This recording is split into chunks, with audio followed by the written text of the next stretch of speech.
கடந்த சில மாதங்களாகவே தூய்மை பணியாளர்களின் பிரச்சினையானது பூதாகரமான பிரச்சினையாக இருக்கும் நிலையில் அரசானது அவர்களின் பிரச்சினைகளுக்கு செவி சாய்க்காமலே இருந்து வருகிறது. இந்த நிலையில் சென்னையில் திமுக அரசால் பணி நீக்கம் செய்யப்பட்ட தூய்மை பணியாளர் ரவிக்குமார் வறுமை தாழாமல் தன் உயிரை மாய்த்துக் கொண்டுள்ள செய்தி பலரையும் அதிர்ச்சியில் ஆழ்த்தியுள்ளது. இந்த சம்பவத்தையொட்டி எதிர்க்கட்சித் தலைவரும் அதிமுகவின் ஒருங்கிணைப்பாளருமான எடப்பாடி பழனிசாமி திமுக கொடுத்த தேர்தல் வாக்குறுதியை நிறைவேற்ற கேட்டது ஒரு குற்றம் போல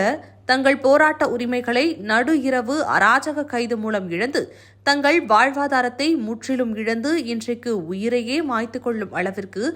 ஏழை எளிய மக்களை தள்ளியதற்கு திமுக அரசே முழு பொறுப்பு என்று தன்னுடைய கண்டனத்தையும் 2021 சட்டமன்ற பொதுத் தேர்தலின் போது செவிலியர்களுக்கு அளித்த வாக்குறுதி எண் 356 நிறைவேற்ற கோரியும் மாண்புமிகு அம்மாவின் அரசால் கொரோனா காலகட்டத்தில் பணியமர்த்தப்பட்டு தற்போதைய விடியா திமுக அரசால் பணி நீக்கம் செய்யப்பட்ட அனைத்து செவிலியர்களுக்கும் மீண்டும் பணி வழங்க வேண்டும் உள்ளிட்ட பல வாக்குறுதிகளை நிறைவேற்ற கோரி பல்வேறு போராட்டங்களை நடத்தி வருகின்றனர். நேற்று இரவு 7:30 மணிக்கு காவல்துறை போராட்டத்தில் ஈடுபட்டு வந்த சுமார் 1000க்கும் மேற்பட்ட செவிலியர்களை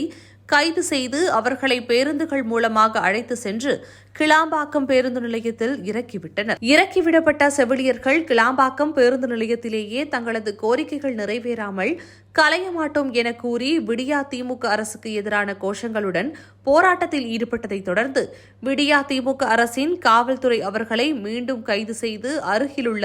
தனியார் திருமண மண்டபத்தில் தற்போது அடைத்து வைத்துள்ளனர்.